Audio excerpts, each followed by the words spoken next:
E aí, tudo bem? No podcast de hoje, eu estou trazendo uma pessoa muito preciosa. O livro de Daniel fala que nós somos como pedras preciosas na coroa. E ela é uma pedra preciosíssima, de grande, grande valor. Você já viu uma pedra preciosa? Quando ela é achada, nem parece que é, né? Mas depois, quando vai sendo lapidada, e é assim. É uma pessoa que tem acrescentado nessa geração, com o seu conhecimento, com a sua bagagem, inclusive com as suas guerras, suas lutas e principalmente sua transformação de vida. Eu estou falando da pastora e da juíza Tânia Teresa. Tudo bom, querida? Querida. Seja muito bem-vinda. Honra, muito alegria estar bem-vinda. aqui com você. Você não tem ideia o quanto você é importante na minha vida. É mesmo? Você não tem ideia o quanto você me ensinou a adorar o Senhor.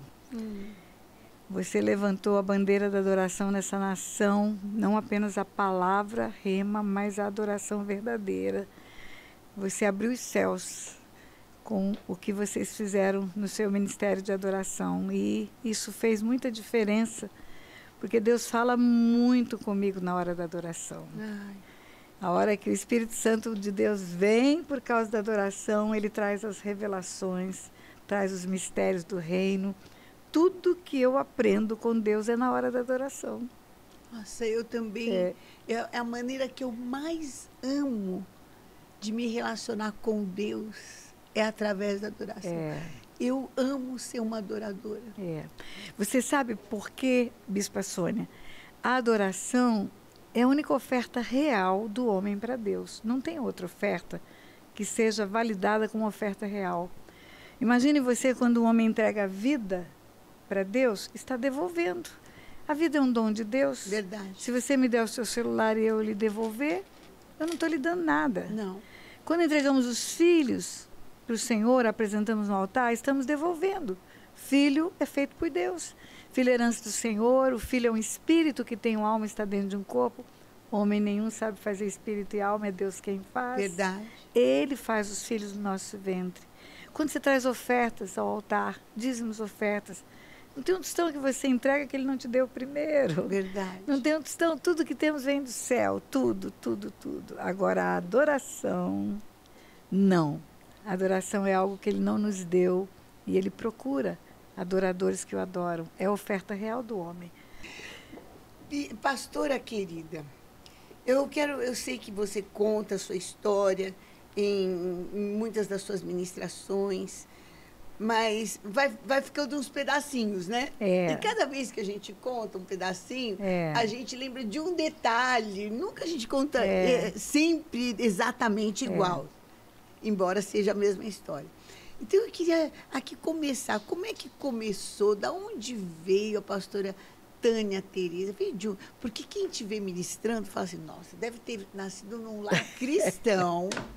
Nossa, aos pés de Gamaliel aqui, porque tem uma sabedoria bíblica, maneja bem a palavra da verdade, uma mente brilhante, porque guarda os textos bíblicos com endereço e tudo, né? Sim. Não é só o nome, é o nome e o endereço também. Então, mas de onde veio? Como é que é? Onde você nasceu? E fala um pouco dos seus pais. Querida, tudoderuim.com, se fosse resumir, né? Não teria nenhuma probabilidade pela análise normal e lógica de fazer o que faz e de chegar onde chegou. Família disfuncional, mãe drogada. Falar de droga agora é tão comum, mas droga, no meu nascimento, eu tenho 75 anos. Né? É mesmo? Eu nasci num lar onde a mãe já se drogava.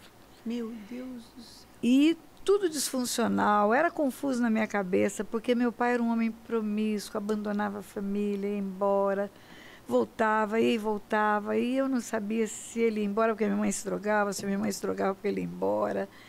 Era confuso demais, mas na verdade um sofrimento de menina dentro de uma família. Eu não era menina de rua, mas dentro de uma casa, dentro de família, eu vivia completamente jogada fora, né? E tanto que o livro do Lixão de Aquidauana para o Mundo, eu conto com detalhes a minha história de ter que catar lixo no lixão de uma cidade tão pequenininha do interior do Brasil. Aonde? Aquidauana, Mato Grosso. Aquidauana, Mato Grosso. Mato Grosso. Nossa, a gente teve missão em Aquidauana. Tinha uma tribo de indígena ali perto, não tinha? Tem sim. Tem, né? Ali é porta do Pantanal, né? Aquidauana é a entrada do Sim. Pantanal. Terenos tem uma tribo indígena. Sim. Então, nesse contexto, meu nascimento isso foi há nesse 60, 70 anos. 75 anos atrás eu nasci. Meu né? Deus. Então, imagine, você... Assim, era quase que um... Não, a nossa família era a vergonha da cidade, vamos dizer assim. Sim, porque né? quase que não existia muito isso, né? Minha mãe usava drogas sintéticas, ela comprava em farmácia. Havia uma... Eu falo que só tem aquele que droga porque tem quem vende a droga, né? Com certeza. A corrupção é porque tem o corruptor, por isso é que tem. Então, tinha um dono de um centro espírita que a minha mãe frequentava, que era o farmacêutico. E esse homem vendia drogas para ela. Ela frequentava o centro e era cliente da farmácia. Meu Deus do céu. E eram aquelas drogas, chamamos de barbitúrico, que faz dormir. Foi o que matou Michael Jackson, Sim. foi o que matou Marilyn Monroe há tantos anos atrás.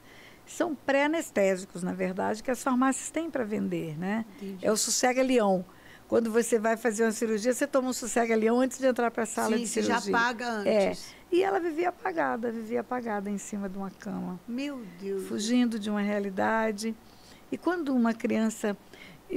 Quer dizer, chegava em casa, não tinha comida. Não tinha comida, não tinha, tomava banho a hora que queria, fazia o que quisesse, era solta. Quantos filhos? Quantos? Dois. Nasce o Paulo, meu irmão, comigo, eu tinha 4 anos. Comigo já criancinha, quando nasce meu irmão. Inclusive, no livro tem um capítulo... E nenhuma avó, nenhuma tia, não, nada? Por quê? Porque hoje eu sei explicar tudo. A droga, ela era decorrente de uma herança espiritual maligna que havia na família. Meu avô era um bêbado, o pai da minha mãe, né? Meu Deus. Destruiu a família pela bebida. As tias, os sobrinhos, todo mundo bebia, todo mundo vivia numa decadência de vícios terrível. Era uma situação assim, que todo mundo estava doente, como é que ia ajudar? A família da minha mãe, toda ela doente. A família do meu pai simplesmente cancelou qualquer tipo de relacionamento porque se envergonhava. Se envergonhava de ter alguém casada com um filho deles que vivia drogada. Para você ter uma ideia... Nem os netos. Não, para você ter uma ideia, eu conheci a minha avó paterna, eu tinha 9 anos de idade. Meu avô paterno eu nunca vi. Não conheci, né? Então, moravam na mesma cidade? Até um tempo, depois mudaram-se para o Rio de Janeiro. Agora você vê, hoje eu entendo tudo sobre o mundo espiritual, ou quase tudo, que justifique a nossa história. Um guarda-chuva furado, um guarda-chuva que não tem uma cobertura perfeita. A chuva entra e molha quem está embaixo. Então, meu pai era um homem promíscuo, minha mãe uma mulher drogada. Os filhos debaixo dessa cobertura eram completamente desprotegidos espiritualmente. Sim. Completamente desprotegidos. Meu pai na promiscuidade, o abusador chega na minha vida com 9 anos de idade. Ah, meu Deus. E o abusador era o homem que vendia drogas para minha mãe, era a mesma pessoa. Meu Deus do céu. Então, tudo isso fazia com que a criança Tânia Tereza fosse uma completa improvável. Uma completa improvável. Pois é, né? Como é que é? Porque, peraí, num contexto desse, é para que você continuasse... Tinha tudo para dar errado. Não, tinha tudo para dar errado. Eu não sei nem como é que você estudou. Né? Como é que foi isso, esse negócio de estudo? Então, Deus é tremendamente maravilhoso, espetacular, sobrenaturalmente bom.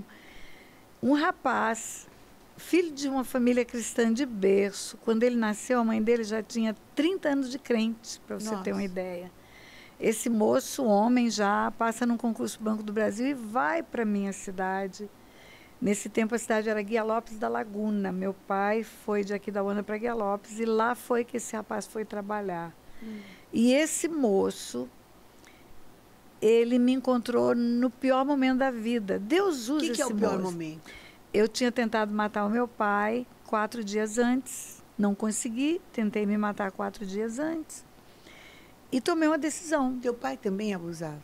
Não, ele não. E por que você tentou matar? Porque ele trazia prostitutas para dentro de casa. Minha mãe drogada num quarto. Meu Jesus. E ele dormindo com a prostituta no outro quarto. E véspera de Natal, 24 de dezembro, ele trouxe uma prostituta para dentro da nossa casa. Minha mãe drogada no quarto. Mais uma. E eu tive tanta ira naquele dia, eu tentei matar o meu pai, não consegui, graças a Deus, ele é um homem alto, forte, grande. E Sua aí, mãe é que é minhonzinha? Minhonzinha, exatamente. Eu saí a estatura da minha mãe. E aí, já que eu não consegui matar o meu pai, eu tentei me matar e eu não consegui também, fui socorrida. Resumo. Cortando o pulso? Cortando os 2 pulsos, Resumo. Eu tomei uma decisão naquele dia. Depois que chega do pronto-socorro, depois que costura o braço. Tinha? 14 anos. 14. Eu tomei uma decisão. Eu pensei, meu pai ama prostitutas. Hoje eu sei explicar o que é isso. Sim. Porque eu cuido de pessoas. Meu pai ama prostitutas, então eu vou me tornar uma prostituta, ele vai me amar. Ai, meu Deus. E tomei uma decisão. Eu falei, a partir de hoje, eu vou me entregar para todos os homens que aparecerem na frente. Depois que eu tiver conseguido muitos homens, eu vou chegar para meu pai e vou dizer, pai, o senhor ama prostitutas, não ama? Pode me amar, hoje eu sou uma delas. Meu Deus. É claro que era um grito de socorro, é claro. Meu Deus. Hoje eu atendo pessoas. Hoje eu sei que aquela menina que deita com todos os homens que aparecem, elas estão procurando um peito de pai, bispa. Na verdade, elas estão procurando um peito de pai. Às vezes uma mãe, né? E aí, o que Deus faz? A grandeza desse Deus. O primeiro homem para quem eu vou me oferecer é esse moço. Cristão, verdadeiramente convertido, temente a Deus. Esse homem sabia o estilo de vida que eu levava, porque a cidade era muito pequena. Sim.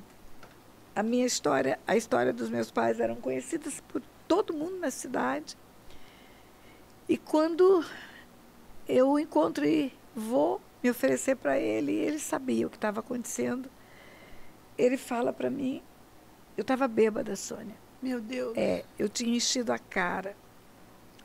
Ele fala porque por mais que você tenha tomado essa decisão, ela vai contra tudo, não, né? mas eu enchi a cara para ter coragem para ter coragem de fazer isso. Exatamente o que está falando. Ele fala para mim, para agora, não continua com essa ideia, você vai se machucar muito. E ele começa a dizer algo que, na hora, para mim, foi até afronta, mas depois ele fala, seus pais são assim porque eles não conhecem Deus. Eles não conhecem Deus, por isso eles são assim. Bom, Deus, nesse contexto... Não, Deus para mim era a maior abusividade que podia existir, porque Deus e demônio. Não, porque o homem que abusou sexualmente falava de Deus. Ele era um espírita e ele falava de Deus. E uma freira que tinha na escola, que fazia bullying comigo todo dia na escola. Fazia bullying? Bullying, maltratava muito. Eu já sei que aquela mulher tinha uma ferida. Que tipo de bullying? Você é suja, você é porca, você é burra. Sim. Quem cata lixo... sim? Sim. Quem cata lixo tem as mãozinhas com as unhas sujas. Não tem mãe para cortar a unha, para arrumar o cabelo. Imagina esses cachinhos de um tempo que não tem nada.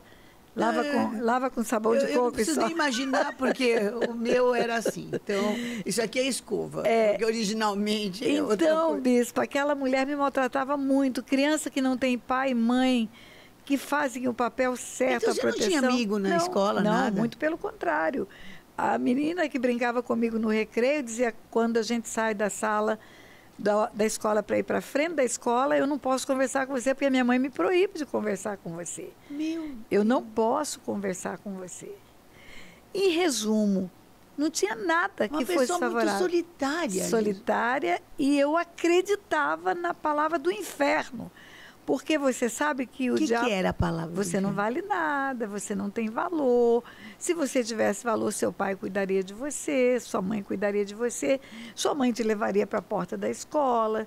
Se você tivesse valor, ela teria acreditado o dia que você contou que foi abusada sexualmente. Ah, meu Deus. Ela não escutaria a voz da droga, porque ela escutou a voz da droga. Se ela acreditasse que o homem que vendia drogas para mim foi o que abusou, ela me protegeria daquele homem, mas ela precisava daquele homem. Ela precisava que ele me recebesse naquela farmácia. Tanto que a minha biografia, só a biografia, tem o nome de Drogas, Docinhos e Abuso Sexual. Meu Deus. Porque o mesmo lugar que eu comprava as drogas foi o lugar dos docinhos que ele me cevou, como qualquer pedófilo, ceva a criança, garante conquista do carinho da criança para depois abater a criança. Meu Deus. Na prática sexual maligna. Drogas, docinhos e abuso sexual foi no mesmo lugar.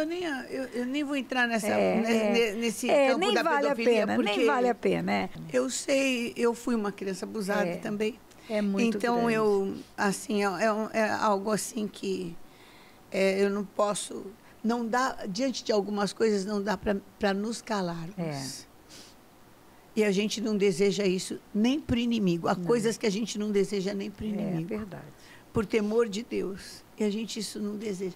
Agora, o ponto da crueldade humana é um negócio que não dá para entender, porque dois religiosos, de duas religiões diferentes, um abusa e o outro te cobra. Abusa também moralmente. Abusa moralmente. Abuso verbal.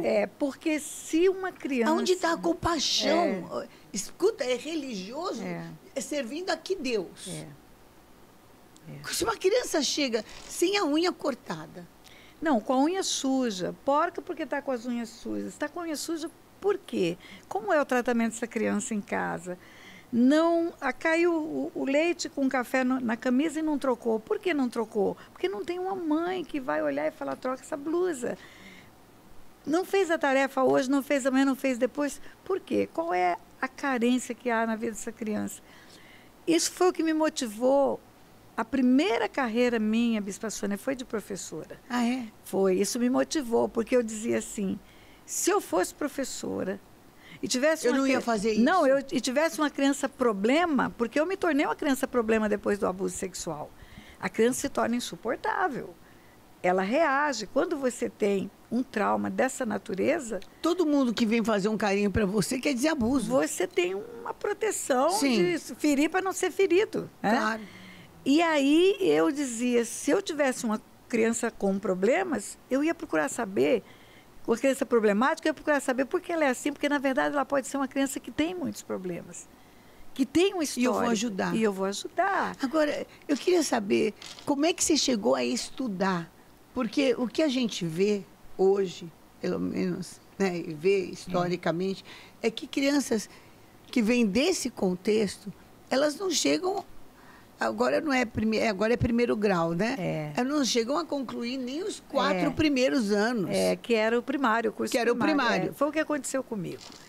Foi o que aconteceu comigo. Quando eu fui encontrada, né, por esse homem de Deus, que me falou do amor de Jesus, que me mostrou que haveria graça e misericórdia para os meus pais, se um dia eles se encontrassem com Deus. E falou que se eu repetisse o mesmo padrão... A minha história ia ser igual a deles, não seria diferente. Em resumo, esse homem me ganha para Jesus. E me ganha para ele, porque esse homem é o meu marido, né? É o pastor Otto. Esse homem é o meu marido, uma pessoa linda, linda, linda. Primeiro me ganhou para Jesus, depois me ganhou para ele. E quando nós nos casamos, eu tinha 16 anos. E ele dizia para mim assim, Tânia, você precisa voltar a estudar. Você não terminou o ginásio, eu tinha começado o ginásio. Tá. E até a 2ª série Seria só. a 5ª série, né? Você não terminou o ginásio, é tão ruim ter algo que você começa e não termina. Vai estudar, vai estudar. E eu reagi não aceitando porque ele trabalhava... Porque a escola era um lugar... Não, e ele trabalhava muito também. Ele no Banco do Brasil trabalhava o dia inteiro. Nossa filha Simone, que fez aniversário ontem, já tinha nascido. Simone já tinha nascido. E eu dizia, não dá, eu tenho criança... Ele dizia, eu cuido dela, vai estudar, vai para a escola. Ele saía do banco e ficava com ela para estudar. E tem algo, Bispa Sônia, que ficou marcada na minha memória. Ela chorava porque ficava comigo só o dia inteiro. E era uma bebezinha de 3 meses. A aula começa em março, ela nasceu em dezembro. Tá. Aí o que ele fazia? Ele embrulhava ela todinha, bem embrulhadinha, porque era frio naquele tempo. Levava ela para a rua, ela me via dentro da sala de aula... E ele do lado de fora mostrando a mamãe dentro da sala de aula para ela parar de chorar. Aí ele ia para casa com ela. Quando eu vi aquela cena, eu falava, não é justo. Ele trabalhou o dia inteiro, agora ele tem que ficar na rua com essa criança para ela parar de chorar. E eu chegava em casa e dizia, eu vou desistir. Ele falava, não, ela vai acostumar, pode deixar que ela vai acostumar. E ela acostumou. E eu terminei o ginásio. Como é que você conheceu ele? Eu conheci no quarto de uma república de rapazes. República é um alojamento coletivo. Tá. Que eu fui lá me oferecer para ele. E foi logo para ele? Para ele. Ele estava sozinho. Ele estava sozinho, porque é o seguinte, eram rapazes de outras cidades que trabalhavam naquela cidade. Tá. Aí juntos eles alugaram uma casa. Sim. Só que era dia 28 de dezembro. O pessoal foi para passar... com Ano Novo com a família. 4 dias depois que eu tentei matar o meu pai, 4 dias depois que eu decidi me tornar uma prostituta, eu fui me oferecer para o primeiro homem, que era ele. E ele estava sozinho. Os outros já tinham viajado. Quer dizer... É. Meu Deus, que Deus é esse que parece que não está enxergando nada e está enxergando tudo. Bispa, tudo. Que parece que assim, para o mundo para cuidar de uma pessoa. Gente... E olha quanto esse ato foi um ato de Deus, porque o Banco do Brasil, o concurso era nacional, ele podia ir para qualquer cidade do Brasil, ele foi para aquela. Atualmente é estadual, ele ficaria em São Paulo, ele é de São Paulo, do interior de São Paulo. Deus leva esse moço... Ele tinha que idade? Ele tinha 24 anos, ele 10 anos mais velho do que eu. Novinho. Novo. Aí, Bispa Sônia, termina o ginásio. Quando termina o ginásio, ele escutava eu contar detalhes da minha história e escutava eu dizer... E eu fosse sogra e teu sogro? Eu conheci no dia do casamento só. E eles não sabiam de nada? Nada. Se soubesse, eles diriam para o filho, foge que é laço. Eu imagino, gente. Até isso Deus programou. Gente, porque era uma família cristã de verdade. Entendi. Berço cristão, tudo cristão. Eles não conheceram nada do antes, só conheceram a Tânia convertida, sepultada já, morta, velha mulher morta, né? Porque se conhecesse antes, meu Deus. E ele teria obedecido, ele era um filho excelente, até os pais partirem para o Senhor. Ele sempre ouvia os pais, mas ele não contou para os pais nada do que ele vivenciou comigo, nada do que ele sabia de mim. Olha ele isso. só contou que me escolheu para esposa. E os pais certamente pensaram, ele é um bom menino, escolheu bem. Não é? No dia do casamento que eu conheci, só. Não, e já conheceu você cristã. Ah, né? E eu já tinha 2 anos de vida cristã, não era menininha mais. Então, né? já sabia, inclusive, a linguagem que a gente... Totalmente, porque antes não falava uma frase sem falar um palavrão, né? Minha mãe falava muito palavrão, foi o que eu aprendi dentro de casa. Apesar de eu achar horrível, mas há repetição, há um padrão repetitivo na família, né? E aí, como eu dizia, se eu fosse professora, eu ia cuidar das crianças direito. E aí chega um dia ele do trabalho e ele diz, Tânia, na cidade vizinha, e a vizinha cidade era 30, 40 quilômetros, vai abrir uma escola normal. Vai inaugurar uma escola era normal. Por que você não faz normal para ser professora? Só que eu já estava grávida do 2º filho. Aí eu disse, mas agora eu já estou grávida do 2º filho. E ele tem uma cara linda, ele disse, leva a barriga para a escola, pode levar a barriga para a escola. Olha. E eu levei a barriga. Coisa linda, né? Porque... é um homem que enxergou em você. Ele fala que ele enxergou em mim tudo que eu sou hoje. Ele fala isso. Lindo. Quando você fala com ele, ele fala, eu vi nela tudo isso. E aí vai para a escola barriguda, faz o normal, vai dar aula. Eu dei aula há 8 anos, fui professora há 8 anos. Um dia ele chega do banco e ele diz assim, Tânia, nós vamos embora. Para onde? Para o Rio de Janeiro. A cidade que morávamos tinha 5 mil habitantes, para você ter ideia. Nossa. Um bairro do Rio. Não, nem um bairro. Madureira, o primeiro bairro que eu fui morar, tinha 380 mil. Meu né? Jesus Cristo. Eu disse, o que nós vamos fazer no Rio de Janeiro? Ele falou, você vai estudar. Você precisa fazer uma faculdade, Tânia. Você precisa estudar, não pode E ele parar. era formado? Não, ainda não. Depois ele fez faculdade também. Ele tinha o curso de contabilidade, ensino médio. Sim. Né? E aí, lá fomos para o Rio de Janeiro. Só que morávamos em uma cidade pequena, tudo barato, aluguel barato. Eu tinha empregos. E chega no Rio de Janeiro desempregada, tudo caro, escola de criança cara. E eu falei, eu preciso trabalhar. Começa a bater em portas de escolas. Porque tinha experiência. Eu tinha 8 anos de experiência em 2 cidades. Só que nenhuma porta se abria. Não tem experiência que funcione sem um diploma. Todo mundo tem uma faculdade, tem um curso superior. E você? E você já tinha o normal? Só o normal, mas não tinha uma faculdade. Sim. Que hoje em dia, gente, é o colegial, né? E aí as pessoas não abriam portas para eu trabalhar. Até que uma mulher foi muito sincera, ela disse para mim, olha, só com curso normal, sem faculdade, você vai ser talvez uma merendeira da escola, uma faxineira, mas você não vai dar aula, não vai ter porta aberta para você ensinar. E essa mulher disse uma frase muito interessante, ela disse, procure outro tipo de emprego. E aí você estuda, faz uma pedagogia, faz uma administração escolar e volta. E eu pensei, boa ideia, e comecei a procurar outro tipo de emprego, comprava os jornais de maior circulação no Rio de Janeiro, o Jornal do Brasil e o Globo naquele tempo. Comprava os 2 jornais, sábado e domingo, e ficava marcando classificado. Segunda e terça-feira, Bispa Sônia, com um dinheiro desse tamaninho, só dava para comprar 2 pastéis e um caldo de cana. Oh, Jesus! Eu saía de Madureira, ia para o centro do Rio de Janeiro, batia na porta daqueles escritórios, que toda empresa tinha um escritório naquela região. Mas não havia também porta que se abria para mim.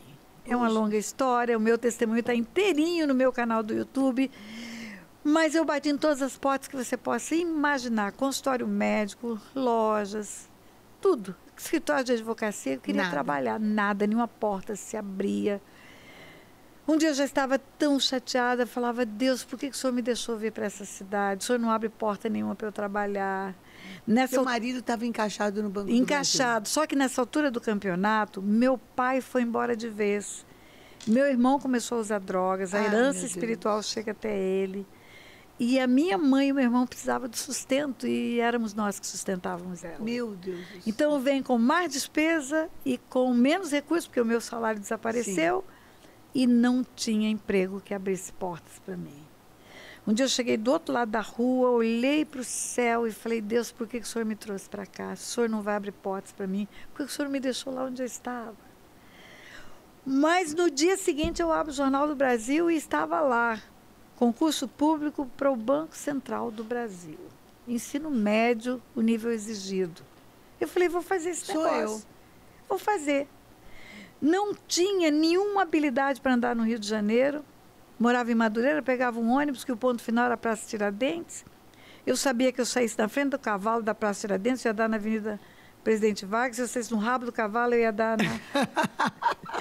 na Cinelândia. Se eu saísse do lado direito do cavalo, eu ia dar na Rio Branco. Do lado esquerdo do cavalo, eu ia dar... São bem as referências femininas, gente. Isso aqui é mulher aprendendo o caminho. Eu só sabia ao redor do cavalo, eu não sabia andar em outro lugar. E a inscrição para o concurso era muito longe, era em outro lugar. Mas quando eu cheguei no Rio de Janeiro, Bispa Sônia, eu procurei contato com os meus familiares.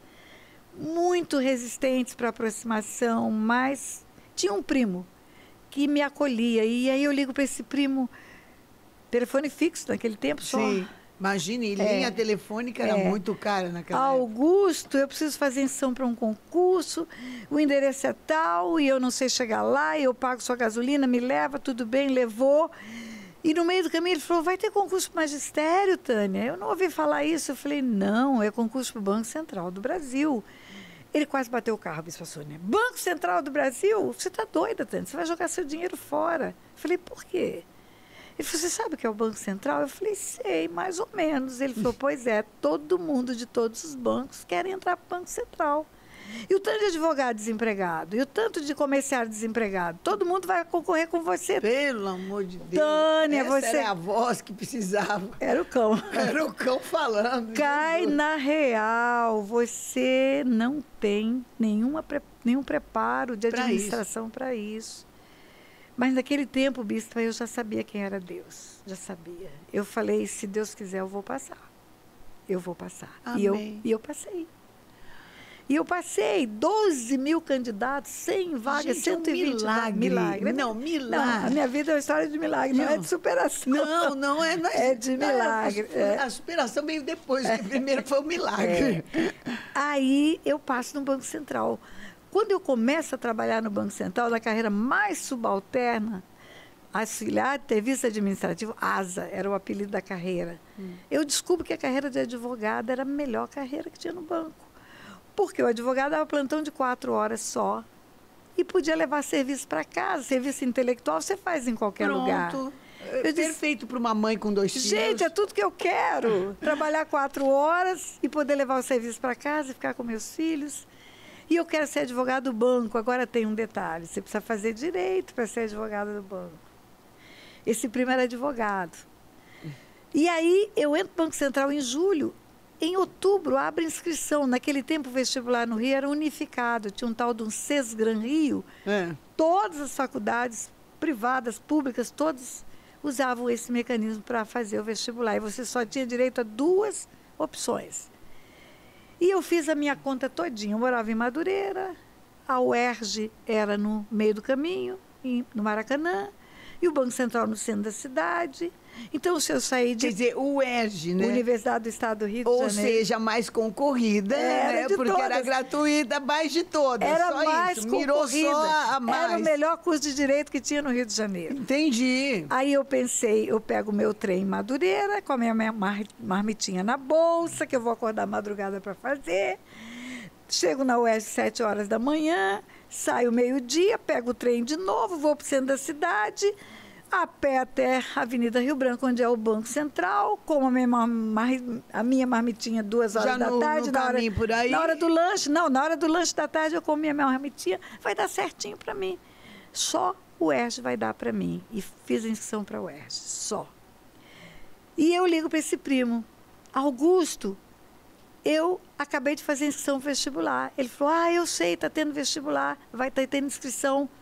E aí, você inscreveu-se para pedagogia ou para administração escolar? Eu falei, inscrevi-me para direito. Ele falou, o quê? Eu falei, pois é. E qual a faculdade que você escolheu? Eu falei, Universidade do Estado do Rio de Janeiro. Ele falou, agora você enlouqueceu. Não, agora pronto. Não, se você não estava bem naquela época... Agora você enlouqueceu. Eu falei, por que, Augusto? Ele falou, Tânia, você não tem noção o que é o UERJ. É a melhor universidade do Estado do Rio de Janeiro e direito é a carreira mais escolhida. Ele falou, dá um pulo lá. Vai ver os carrões que tem no estacionamento. Ai, Jesus. É filho do desembargador, é filho do advogado. Realmente, ele era a voz. Só tem Meu Deus, só tem filhinha do papai. Só tem filhinho de papai naquele lugar. A resposta minha para ele, Augusto, eu sou filhinha de papai. Papai do céu é o meu papai. E se ele quiser, eu entro. Se ele quiser, eu entro. Só se ele não quiser que eu não entro. O não eu já tenho. Exatamente. E eu fiz a inscrição e eu passei, Bispa Sônia, primeiro vestibular que fiz para a Universidade do Estado do Rio de Janeiro. Você passou no primeiro? Passei. Passei. Posso ouvir um aleluia aí? Você que está assistindo, não é possível, né? Dê um aleluia aí, meu filho. Passei, não foi fácil, 5 anos. Parece fácil, a gente conta assim, terminou a faculdade, né? Tá bom. Não tinha dinheiro para comprar livros, estava na biblioteca pública. Nossa, e livro, naquela época caríssimo. tinha. Caríssimo. Tinha hoje internet, que você acessa tudo. Meu pai, advogado, eu lembro. Livros e livros e livros. Não tinha dinheiro para comprar livro. Dinheiro era para minha mãe, para o meu irmão, para minha mãe, para o meu irmão. E foram 5 anos. Trem da Central, marmita na bolsa, biblioteca pública. Terminei e 2 filhos. E 2 filhos que estão crescendo. Quando eu terminei a faculdade de Direito, agora precisa ter um concurso público. Quer dizer, peraí, era faculdade de manhã, trabalho à tarde e casa à noite e madrugada. Casa à noite, madrugada, e a biblioteca era que hora? A biblioteca era no horário do almoço, do lanche da tarde, no horário dos intervalos que eu tinha. Eu ia para a biblioteca, mas eu alugava livros. Tá. Eu não ficava estudando na biblioteca. Você tinha o privilégio de pegar livros e levar para casa. Levar para sua casa. Aí estudava depois que as crianças dormiam.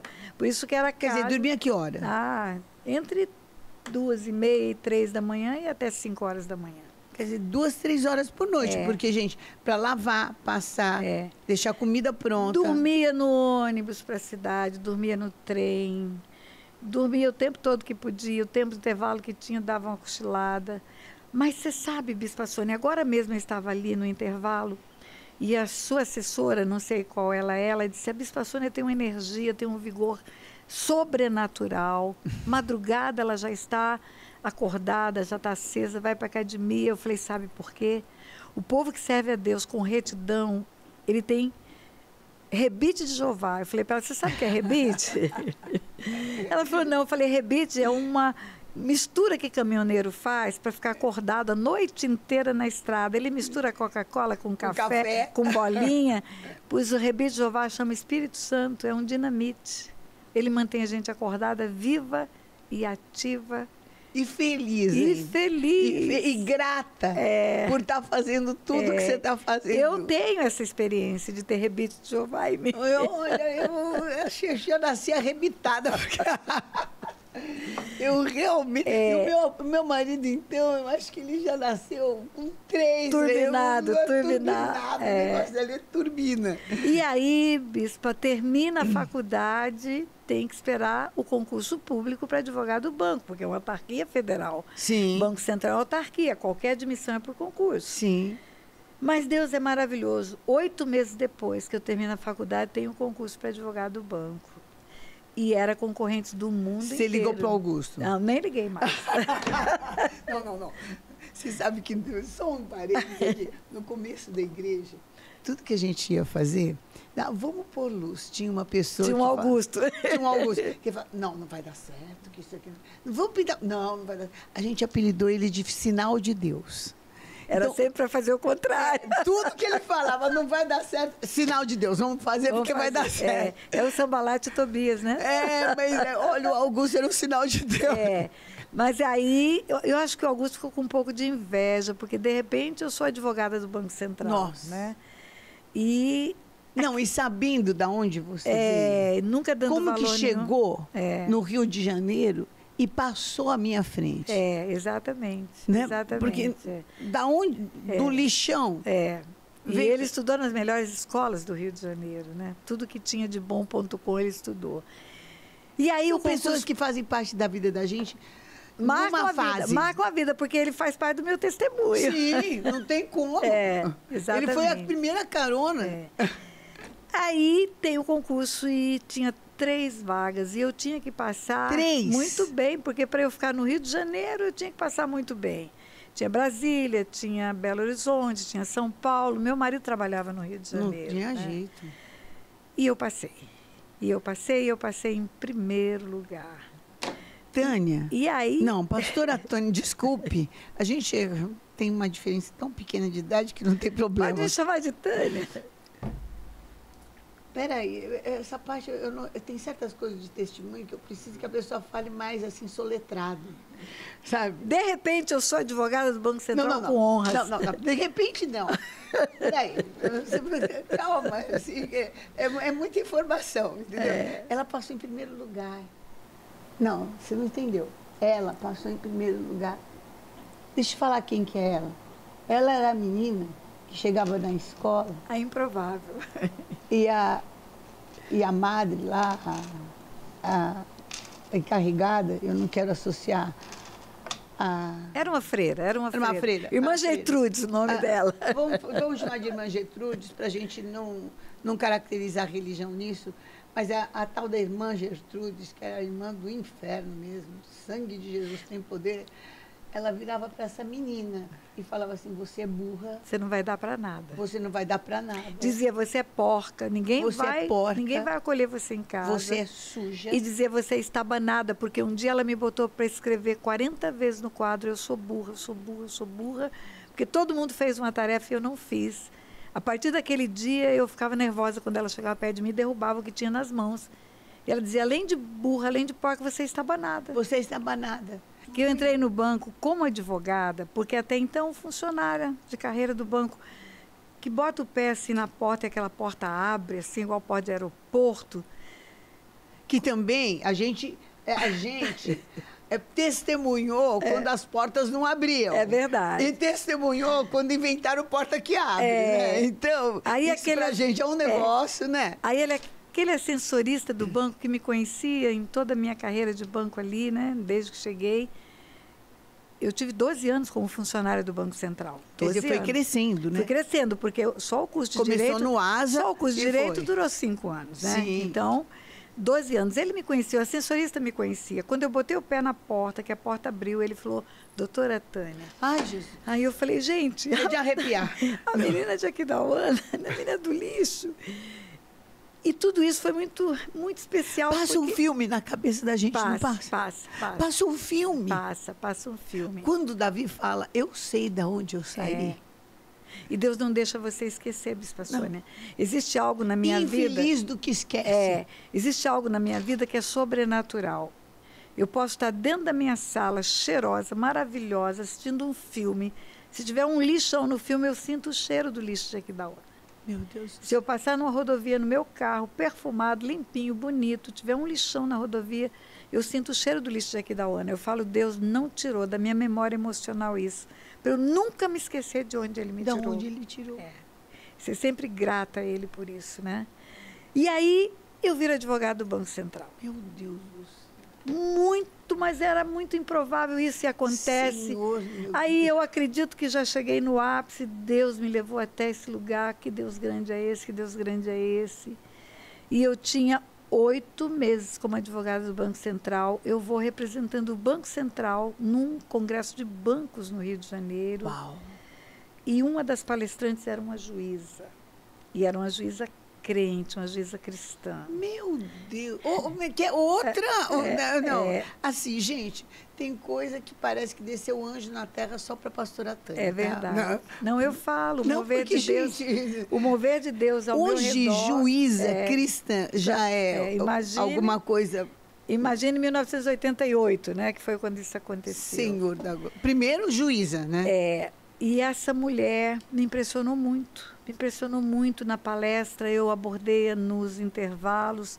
Fiz um convite para ela permanecer no Rio fim de semana, mudar a passagem, ficar na minha casa. Ela aceitou. Eu fiquei 2 dias convivendo com aquela mulher. E eu fiquei impactada de ver uma pessoa aplicando a justiça na terra. Eu acho que é. Doutora Maria Conceição Fernandes Sarinho. O nome dela. Doutora Maria Conceição, se a senhora estiver aqui assistindo. Seja honrada aqui nesse podcast, né? Sim. E essa mulher me impressionou muito. Por quê? Com retidão para aplicar as leis, mas com temor de Deus. Sim. E eu fiquei muito impactada, eu achei tão maravilhoso aquele tempo, 3 dias só de convívio. Ela foi embora, Recife, a cidade dela. Aí ela traz o que você traz hoje, essa bagagem jurídica para dentro. Não entendia do mundo espiritual, na verdade não.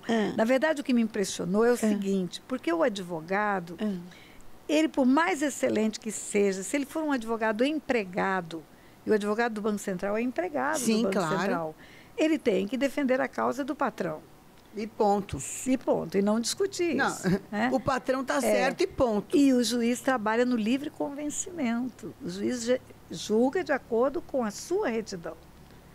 Ele não está vinculado a ninguém. Não. Muito pelo contrário. Ele tem a liberdade de exatamente. De exercer. Isso foi o que me impressionou. E aí, essa mulher vai embora para Recife. 3 meses depois, eu recebo um envelope pardo na minha mesa, remetente ela, destinatária. Eu abro o envelope, o que tem dentro? O quê? Um edital de concurso público para juiz federal. Ela botou um cartãozinho desse tamaninho dela e escreveu, por que não tentar? Só isso. Uma interrogação, uma pergunta. Quando eu abri aquele envelope na minha mesa, eu falei, espera aí, deixa eu ver se eu estou entendendo. Doutora Maria Conceição Fernandes Sarinho está me desafiando a tentar fazer um concurso público para juiz federal. Se lembrou de mim. Fechei aquele envelope, falei, pensei na minha mente, isso teria sido tão bom, anos e anos atrás. Como todo mundo que sai de uma faculdade jovem, casinha de mamãe e papai, pode estudar 24 horas por dia praticamente para fazer um concurso para juiz. Concurso para juiz é tão difícil. Tem gente que faz 12, 15 anos e não passa. Todos os ramos do direito caem num concurso para juiz. Meu tempo hoje é de trabalho. Eu era avó, Bispa Sônia. Já era avó? A minha filha Simone já tinha tido a minha neta Gabriela. Estava grávida do meu neto Pedro. Uau! O tempo já havia passado. Gente! Eu fechei então foi aqui atrás um pouquinho. Eu fechei... É que casou com 16 anos. Eu fechei aquele envelope, levei para casa. Cheguei para o Otto, meu marido lindo, amor da minha vida. Falei, Otto, olha só o que eu recebi hoje no banco. Um desafio para fazer concurso para juiz. Olha o que ela... Seu filho ainda morava com você? Sim, meu filho ainda. Olha o que ela escreveu? Por que não tentar? Me desafiando a fazer o concurso. Aí ele olhou para mim com a cara linda que ele tem. Ele falou, e por que não tentar? Tenta. Ai, que querido. Que querido. Bispa Sônia, eu passei no primeiro concurso que fiz. Foi. Candidatos do Brasil inteiro, milhares de pessoas. Quando saiu o resultado da primeira prova toda... Gente, eu não sei se você está entendendo o que é essa conquista. Eu não sei se... Eu preciso te falar que é uma pessoa que saiu do lixo. Uma mãe drogada. Uma criança abusada. Um pai promíscuo.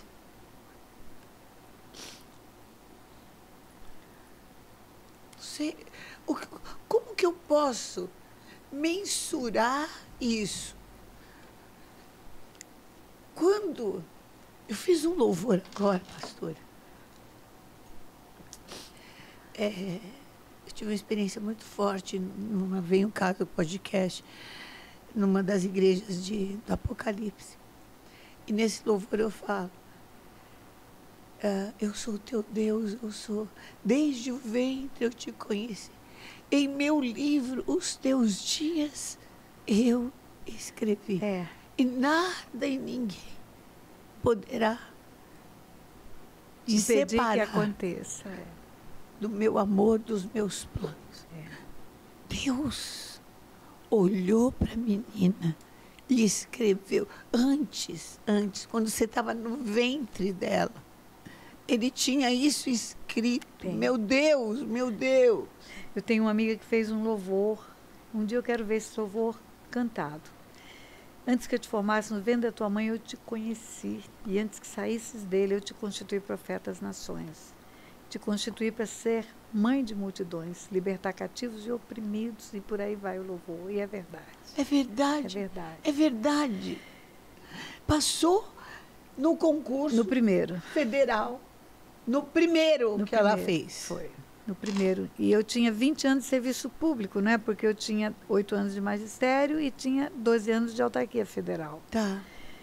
E aí, quando cumpri os 30 anos, que eu tinha agora condição de me aposentar, mas eu estava às vésperas de ir para um tribunal. Tá. Por merecimento, promoção. Deus falou para mim, pronto, é até aqui que eu queria você. Você está brincando? Não, não estou não. Ele disse que eu queria você juíza, para você entender o mundo espiritual. O mundo espiritual é legal e não é legal de joia, é legal de leis. Eu queria você para compreender tudo que eu tenho para ensinar para o meu povo a respeito de leis. Qual foi a primeira revelação que linkou uma história com a outra?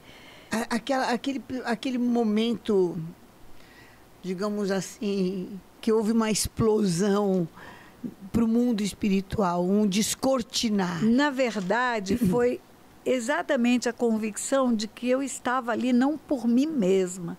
De mim mesma seria impossível, Bispa Sônia. Impossível, seria impossível. Havia uma mão me levando, né? E essa mão me levava com um propósito. Para quê? Você tinha qual idade quando ele te chamou assim? Olha, eu ainda estava no exercício da magistratura quando ele começou a me chamar. Eu fui a única juíza que tinha um juiz auxiliar. Uau! E aí eu podia fazer audiência terça, quarta e quinta, e ele fazia segunda e sexta, e eu podia viajar segunda e voltar sexta. E pregava em vários lugares, né? Agora, me entregar totalmente, 40 anos eu tenho de ministério. 40 anos, né? Hoje. Em torno de 40 anos de ministério. De ministério, não, mas ainda como juíza. Comecei como juiz. Deus começou, tem um vídeo meu... Mas estourou assim quando? Depois, faz quanto tempo? Eu não sei tipificar exatamente a data. Por aí. Sabe por que eu estou perguntando isso? Porque você tem 75. Isso. E tem muitas mulheres com 60 anos que falam não tem mais nada para mim. Não, pelo amor de Deus. Pelo amor de Deus. Mais eu nada. ainda tenho coisas para fazer que eu nem sonho que vou fazer.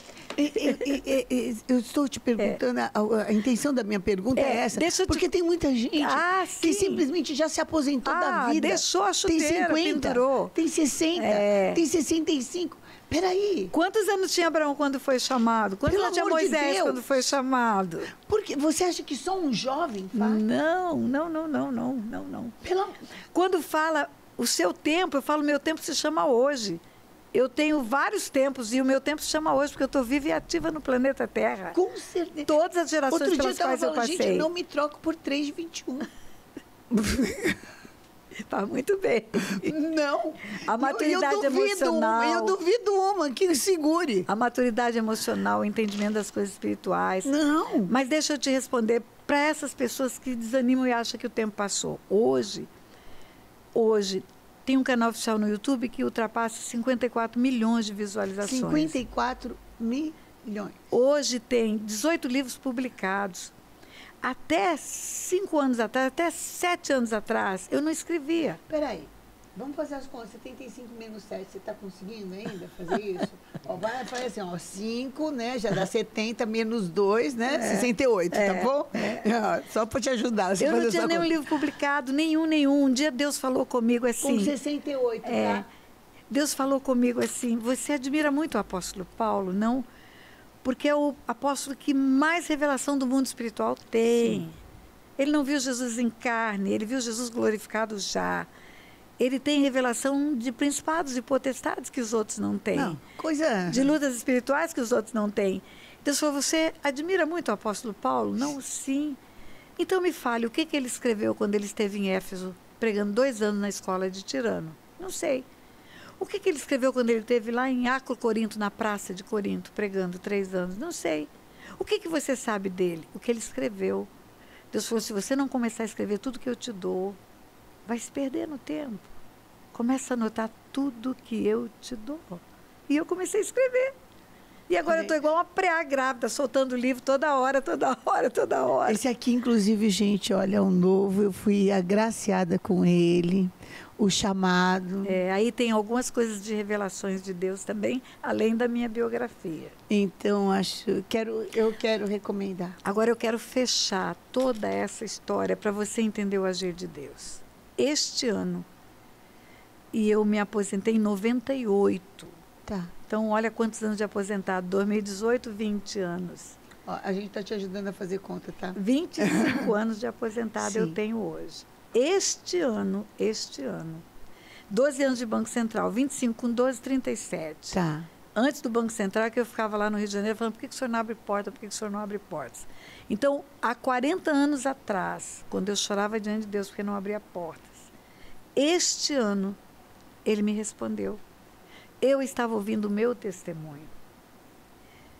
E chega o ponto onde eu falo que eu fiquei braba com Deus porque Deus não abria portas. Tá. Sabe o que ele me respondeu? Agora eu vou te responder. Se eu tivesse aberto uma porta para você no escritório de advocacia, você teria ficado lá. Se eu tivesse aberto uma porta para você no comércio, você teria ficado lá. Você seria excelente comerciária. Se eu tivesse aberto porta para você num consultório de um profissional relevante, você tinha ficado lá. Você seria gerente daquele lugar. E não teria enfrentado o desafio de entrar para o Banco Central. Não teria feito o concurso para juíza. Não teria aprendido as minhas leis espirituais.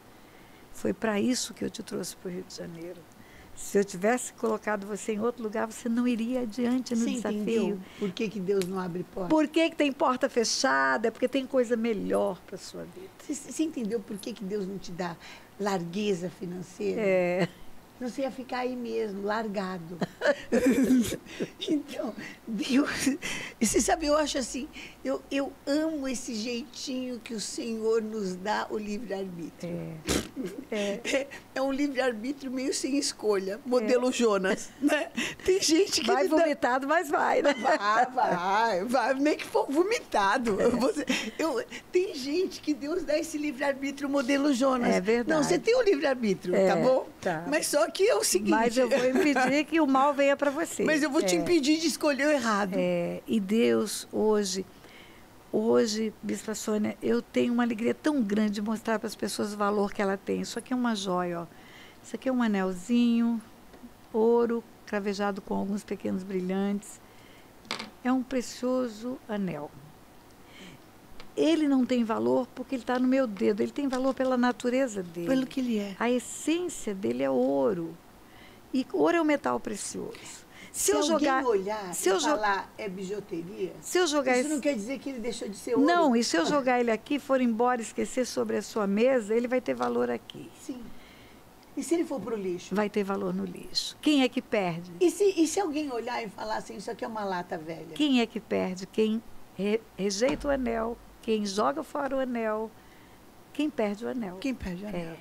Quando eu era criança, naqueles momentos difíceis, terríveis, totalmente rejeitado, humilhado, envergonhado dentro da escola, eu ia para a estrada de ferro da cidade de Aquidauana 2 vezes por ano. Para quê? Porque as mães ricas, as filhas ricas de Aquidauana, elas eram levadas para estudar em Campo Grande, era uma cidade melhor. Sim. Fazia o enxoval das meninas, levava a família, aquelas meninas bonitas, bem penteadas, com a mão, a mãe bonita, levava, dava chau no trem. Eu ia para assistir e eu ficava escondidinha na estação e pensava, elas vão estudar um lugar onde ninguém vai humilhá-las, onde ninguém vai falar bobagem para elas. E aquilo doía no meu coração. Bispa Sônia, o ano que passou, Aquidauana fez 130 anos de vida. E eu fui convidada pelo prefeito de Aquidauana como uma convidada ilustre para fazer uma conferência no cerimonial de aniversário de Aquidauana. Por causa desse livro, Do Lixão de Aquidauana para o Mundo, eles me descobriram por causa desse livro. Eu fui convidada... Eu preciso parar aqui. Essa é outra parte que a gente vai soletrando. No lugar da tua... Desonra é o lugar da dupla honra. Vergonha. Não, mas a dupla honra de Deus é um exagero. Não é escandalosa. É escandalosa. É exageradamente escandalosa. Aí vai para o palanque com autoridade, aí é apresentada como a filha ilustre da cidade de Aquidauana. Aí faz a palestra num salão com autoridades e o prefeito, vereadores, médicos, aplaude de pé a sua palestra. E eu falo, Deus, o senhor já tinha visto isso naquele dia da estação ferroviária, por isso que o senhor me consolava. Ele vê o presente, ele vê o passado, ele vê o futuro, Bispa Sônia. Agora, sabe o que eu amo em Deus, pastora Tânia? Uma das coisas que eu amo em Deus é que aquele que tem uma comunhão com o Espírito Santo, ele não tem traumas. Ele tem testemunhos. Porque ele passa, o Espírito Santo, ele passa limpo a nossa vida. E ele faz com que as coisas mais traumáticas, as coisas mais destruidoras, as coisas mais avassaladoras, façam sentido. E você passa a ter... Construam. Misericórdia por aqueles que te feriram. Hoje, quando eu olho para aquela irmã Gertrudes, eu penso, meu Deus, essa mulher deve ter sido tão ferida na vida, por isso ela me feria tanto. Ela não foi tratada, ela não foi curada. Não. Eu olho para aquele abusador, para aquele pedófilo, eu digo, meu Deus, esse homem precisava de libertação. Sim. Esse homem não tinha Deus, não tinha Jesus, estava num cativeiro cheio de sequestradores em volta, os demônios, não tinha ninguém para tirar ele de lá. Sim. Quando eu olho para minha mãe, para o meu pai, todos eles são dignos da misericórdia. E eu comecei a lutar pela conversão do meu pai e da minha mãe. E eles morreram crentes, Bispa Sônia. Morreram crentes. Meu Foi. Deus. Foi. Meu irmão que se drogou tanto. Deixa eu te falar uma coisa aqui. A primeira vez que falaram de cura interior, de libertação, foi na Renascer. Foi. Você não existia. Você é uma referência dessas Guerra coisas. Espiritual, essas coisas não existiam. Referência de adoração, referência de reconhecimento da necessidade da cura, referência de necessidade de libertação, tudo isso nasceu com vocês. Porque a primeira vez que eu falei que eu tinha depressão, falaram que eu era endemoniada. Quer dizer, eu já não estava num abismo profundo e ainda era endemoniada. Então a gente não podia falar que tinha algum tipo de crise ou que estava numa confusão ou que não sabia administrar sentimentos ou qualquer coisa. Mas, enfim, dentre as perguntas que me fazem e que também criticam, eles falam que não existe maldição hereditária. Pastora Tânia Teresa, É tão fácil a gente falar que uma coisa não existe quando você nunca conviveu com ela, nunca experimentou, não, sabe? Você simplesmente juntou um texto fora de contexto. Exatamente. É uma hipocrisia, na verdade. Porque se cada um olhar para as famílias ao seu redor, Peraí, vai ver patente a existência de legados geracionais. Existe maldição hereditária, pastora Tânia Tereza? Com certeza. Do Gênesis ao Apocalipse. Lá em Apocalipse, no último livro da Bíblia, no último capítulo, fala que não haverá no céu. Haverá é tempo futuro do verbo. Se não haverá só lá, então aqui haverá. Então aqui existe. Quando Jesus fala da lei, e aonde está visitarei a iniquidade dos pais nos filhos até a terceira e quarta geração? Aonde? Aonde foi grafado, onde foi escrito isso? Nos 10 mandamentos. Sim. Quando Jesus fala da lei, ele fala, não pense que vim para revogar a lei. E como juiz, eu vou te dizer, uma lei que não é revogada é vigente. Ela está em vigor. No mundo espiritual. E ele diz, até que céus e terra passem, não vai passar. E os céus e terra ainda não passaram. Do Gênesis ao Apocalipse tem antes dos 10 mandamentos, Bispa Sônia, antes dos 10 mandamentos. Porque os 10 mandamentos foi a publicação da lei. Essa lei já existia em Deus. A justiça é a base do trono de Deus. Justiça é a base. Deixa eu te falar. Como é que você constrói uma coisa sem base? Você flutua, por acaso? E desde o Gênesis está lá a maldição ensinada de visitar a iniquidade dos pais nos filhos. Vou dar um exemplo para você. Tem vídeos e vídeos e vídeos meus no YouTube. Sim. Vou te dar um exemplo. Tá. Noé, homem bom, temente a Deus, escolhido como reto no meio de uma geração, porque Deus ia mandar o dilúvio, exterminar todo mundo na face da terra, e só Noé e a sua família foram selecionados para entrar na arca. Sim. Muito bem, no capítulo 6 do livro de Gênesis, Noé é reto, escolhido, e Deus resolve deixar Noé sobreviver. No capítulo 9, ele sai da arca, planta uma vinha, toma um porre, e bêbado, ele fica descomposto dentro da sua tenda. Sim. E Noé tinha 3 filhos, Sem, Cã e Jafé. E o filho chamado Cã, que era o mais novo, entra na tenda e vê o pai nu. Não cobre o pai, não protege o pai, expõe a nudez do pai. Quando eu cheguei aqui, nós estávamos falando nos bastidores sobre maledicência. Sim.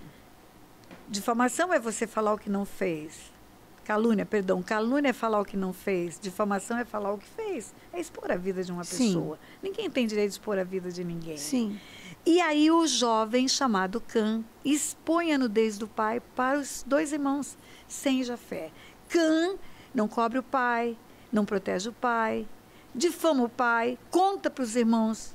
Os irmãos, por sua vez, vão cobriram e ainda com o rosto desviado. A Bíblia diz rosto de costas. E rosto desviado. Por que rosto desviado? Porque o irmão falou. Sim. Vão lá para você ver.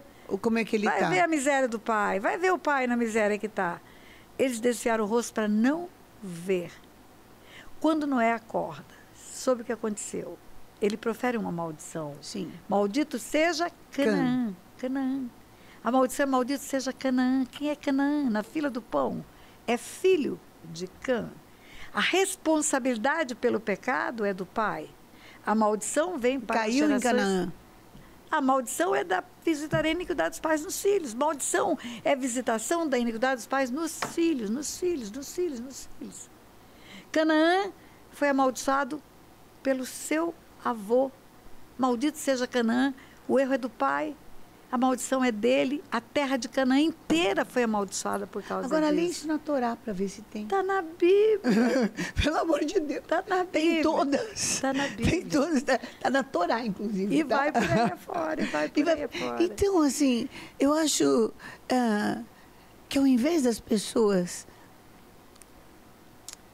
se aterem a situações que elas não têm domínio sobre ela. O povo perece por falta de conhecimento. Por falta de conhecimento. O meu povo está perecendo por falta de conhecimento. E há pastores que gostam de curar as feridas superficialmente.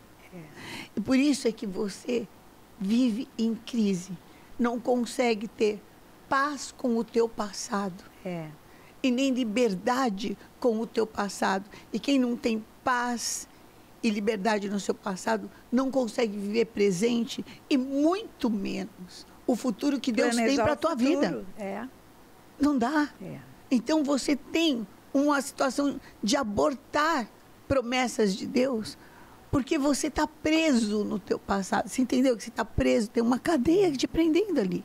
E enquanto você não resolve, essa raiz de iniquidade brota e outra geração vai pecar e vai contar mais 4. Sim. Não, e vai contar mais 4. E outro na outra geração brota e vai contar mais 4. E não é só isso, você começa também a atrair maldições. Porque tem todos os comportamentos. Tem aquela que você carrega e a que sai raiz de iniquidade. Da sua prática, e tem da sua prática. E da sua prática que você atrai. Então isso é muito sério, pastora. É muito sério numa geração que nós estamos vendo cada vez mais desorganizada. Eu sou muito apedrejada, Bispa Sônia, por teólogos de plantão que negam a ocorrência de heranças espirituais. Mas isso não me incomoda, porque eu deixo eles ficarem no meu canal. A vontade que eu tenho é dizer, vaza, vai embora. Sim. Mas fica aí, porque você vai aprender e vai ser bom para a sua vida também. Né? Eu acho que quando a gente tem paz com Deus... a gente quer que todo mundo seja livre. Que o mundo seja livre. Meu Deus, olha que libertação que a pastora Tânia vive hoje. Gente, eu estou falando de uma mulher que saiu do lixão, que ganhou primeiro concurso de... Eu estou falando um monte de coisa, viu? Tá? Portas fechadas, primeiro concurso... primeiro lugar como advogada, tá? No Banco Central, e depois primeiro concurso como juíza federal, ela passou, e porque ela foi sarada, curada, transformada por Jesus Cristo. Transformada por Jesus Cristo. Sabe? Hoje em dia, é tão normal a gente ver as pessoas falando, conforme-se, é assim mesmo, sem transformação. É a coisa mais maravilhosa do mundo. Eu vim para aqueles que estavam perdidos, para salvar. Salvar o quê? Da vã maneira de viver. Sabe aquela coisa que você não quer mais fazer? O Senhor pode transformar.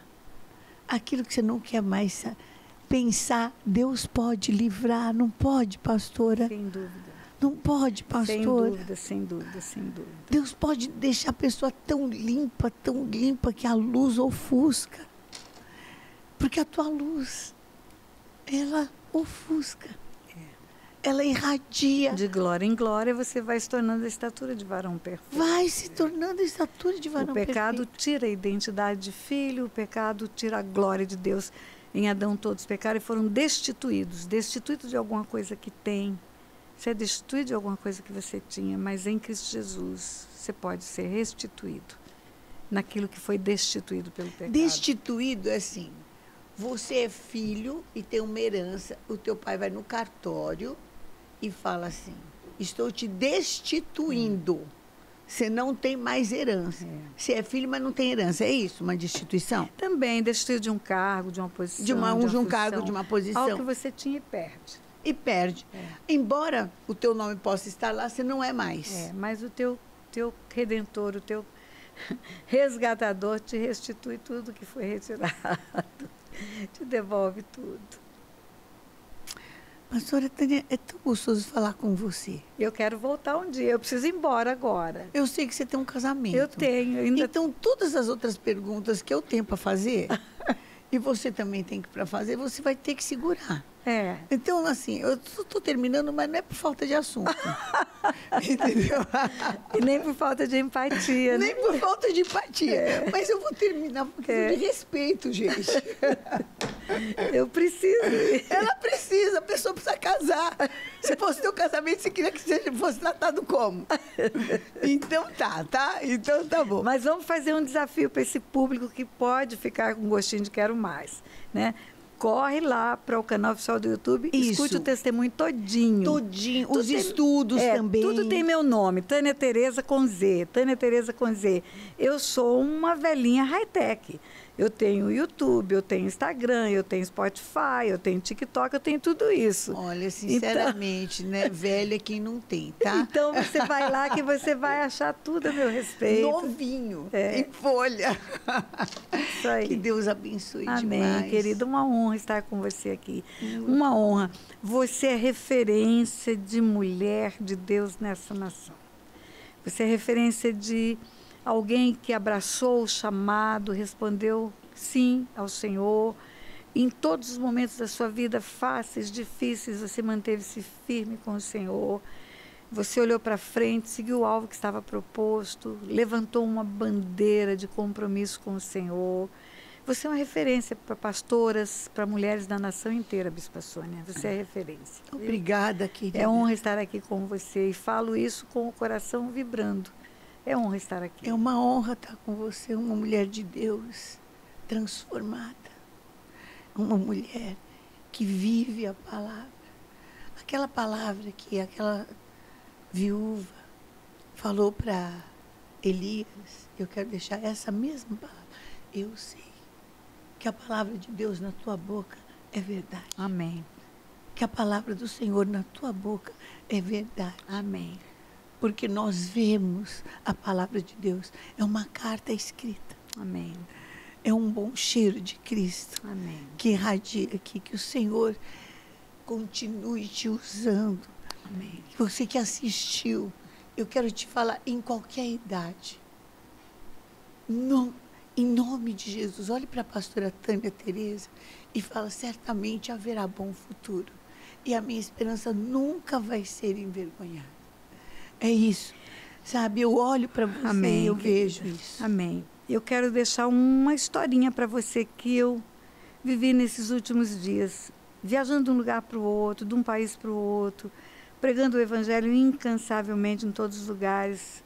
Recentemente, num aeroporto, em outro país, eu estava olhando para a minha idade, a idade do meu marido, ele tem 85 anos. Eu costumo brincar, eu digo que nós somos os últimos dois velhinhos que rodam o mundo batendo em Satanás, somos só nós dois. E eu, ali naquele aeroporto, eu falei, Deus, como o Senhor tem nos sustentado, como o Senhor tem nos guardado. E eu ouvi nitidamente a voz de Deus naquela hora, ele dizendo para mim, a árvore que produz frutos eu não corto. Eu não corto. Então frutifique no reino. Frutifique, deixe um legado, construa um legado, desde que seja um legado que ultrapasse a tua existência, que fique para outras gerações, como você vai deixar um legado. Como nós vamos deixar, como nós temos já. Ele não corta a árvore que produz fruto, não corta. Não corta. Ele pode dar uma podadinha, mas é para crescer mais. Deus te honre, te abençoe. Muito, muito, muito. Amém. Te surpreenda em bênçãos. Amém. Do jeito que só Ele sabe fazer. Amém. Cubra tua casa, tua família, teu casamento. Vou te contar um segredo. No dia que eu fiz 60 anos, 15 anos atrás, eu meditei muito cedo, madrugada ainda, na palavra de Deus, agradecendo a Deus os 60 vividos. E naquele dia ele me levou para o livro de Jó, onde está escrito que o justo será recolhido como um feixe de trigo, maduro no devido tempo, em robusta velhice. E eu pensei, eu quero, robusta velhice eu quero. E também eu fui ao livro de Gênesis, onde ele fala que o espírito dele só viveria no homem até 120 anos.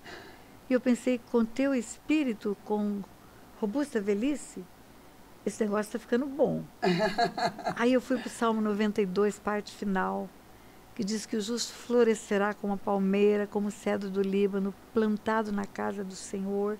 Na velhice ainda vai dar frutos, para anunciar que o Senhor é reto. E eu orei aquele dia e eu falei, Pai, eu quero 120 anos, produzindo frutos para o teu reino, robusta velhice, com teu espírito. É claro que eu quero. E eu pedi. Aleluia. E antes de 120 eu volto aqui, Bispa não, Sônia. mas com certeza. Não, mas bem antes, né, gente? Bem antes. Você pode, inclusive, deixar já algumas perguntas para para aquilo que já está agendado. Os próximos capítulos. Amém. Deus abençoe, querida, te amo.